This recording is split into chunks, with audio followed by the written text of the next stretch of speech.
دل لگ گیا. حضرت ربیع بن خثیم رضی اللہ تعالیٰ عنہ ایک تابعی تھے. وہ کہتے ہیں میرے کسی نے دل میں بات ڈال دی کہ بس دل میں ڈال دی کہ نظریں جھکا کے رکھنی ہے.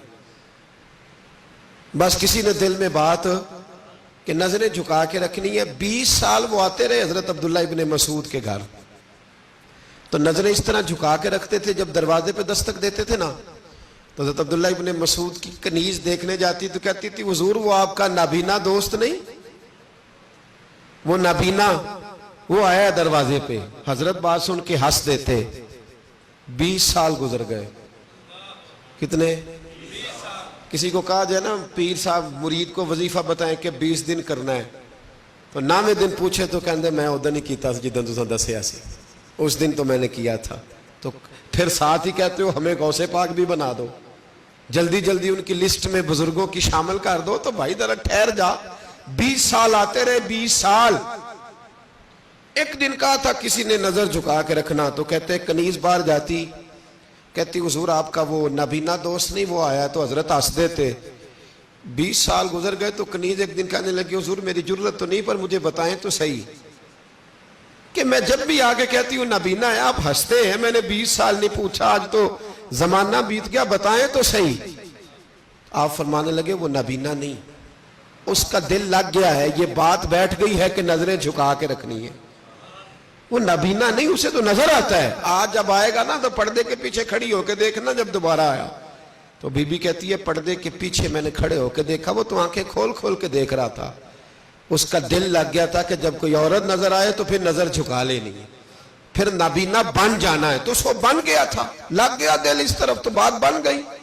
تو حضرت عبداللہ ابن مسعود جناب ربیع بن خثیم رضی اللہ تعالیٰ عنہ سے فرمانے لگے تو تابعی ہے, کاش تو صحابی ہوتا, اور مجھے امید ہے اگر مصطفیٰ کریم تیرا چہرہ دیکھتے تو ضرور تجھ سے راضی ہوتے. کاش تو صحابی ہوتا. بھائی اس کا علاج کرائیں, خوشبو ہی نہیں ہے, دل لگ ہی نہیں رہا. آپ یقین کریں بہت سارے ایسے لوگ ملنے آتے ہیں, دل کرتا ہے انہیں کہا جائے یار تو چلا جا پھر کبھی آنا. تو یہ کیسی بات ہوئی؟ تو بیٹھا کسی کے پاس ہے, سوچ کسی اور کو رہا ہے, دیکھ کسی اور کو رہا ہے, جو تجھے دیکھ کے پھر کسی اور کو بھی دیکھے. ایک تماشائی ہے وہ طالب دیدار نہیں. او بھائی نہیں دل مانتا کہ تو یار کدھر تم, مطلب تیری توجہ ہی نہیں, تو پتہ نہیں کون ہے, کس کو تو سوچ رہا ہے, کس کی طرف تو دیکھ رہا ہے, کس لیے تو آیا ہے. بھائی سارا زمانہ لائن میں کھڑا تھا پیالے لے کے, سب کو خیرات ملی. ایک آدمی کے جو پیالے میں گیا وہ گر گیا.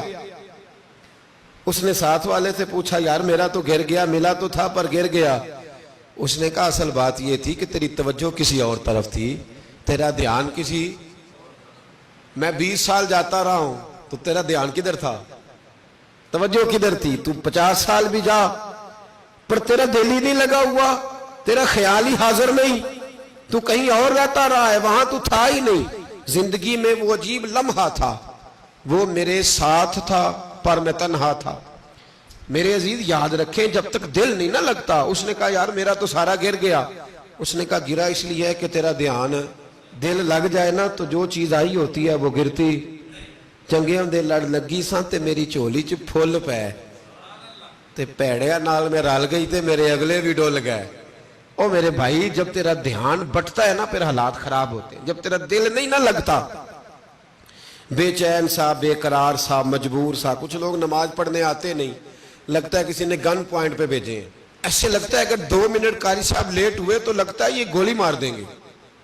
تو وہ پتہ نہیں میں ہی مسجد آ گیا ہوں اور یہ کیا ہے, مطلب اتنی بے چینی ہے, بے قرائی ہے, ٹینشن ہے, تیرا دل ہی نہیں لگا ہوا. تو ٹھہر تو جا, تجھے پتہ نہیں تو اس جگہ آیا ہے جس کے بارے میں بزرگ فرماتے ہیں مومن کو مسجد میں یوں سکون ملتا ہے جس طرح مچھلی کو پانی میں ملتا ہے. تیری کیفیت ہی کوئی نہیں, تو تھا ہی نہیں, تیری توجہ ہی نہیں تھی, تیرا ذوق ہی نہیں تھا. کچھ لوگ باہر سے آتے, دور سے آتے, دیر سے پہنچتے, بہت دور سے. آج کچھ سنگی آ گئے 5-6, تو کچھ باتیں ایسی ہوتی ہیں جو بڑی میٹھی ہوتی ہیں. تو میں نے کہا یار 2 گھنٹے آرام کر لو.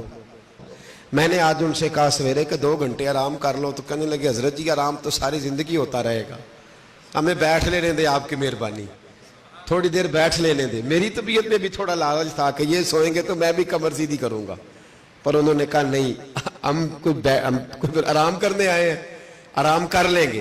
حتیٰ کہ میں نے ڈرائیور سے کہا، کہنے لگا حضرت جی سفر بڑے کیے ہیں، آپ مہربانی کریں، اگر آپ کو کوئی کام نہیں تو ہمیں بیٹھنے دیں. اب مجھے بتائیں اس طرح کا جب میں دل کی بات بتا رہا ہوں، جب کوئی بندہ اس طرح کا جملہ بول دیتا ہے نا تو جو تھکاوٹ ہوتی ہے وہ بھی اتر جاتی ہے، وہ لے جاتی ہے کہ یار یہ تو کاسا لے کے آیا ہے، کچھ لینے آیا ہے، اب میں دروازہ بند کیسے کروں؟ یہ اس طلب سے آیا ہے، اس تڑپ سے آیا ہے. اب اپنا اپنا ذوق ہے نا، اور کچھ کو کہنا پڑتا ہے کہ ٹھیک ہے ٹائم ہو گیا، اب آپ مہربانی کریں تشریف لے جائیں. تو بھائی یہ جو دل ہے نا، دل اس کا یہ جب لگ جاتا ہے، اس کے معیار، اس کی توجہ، اس کی کیفیات بدل جاتی ہے.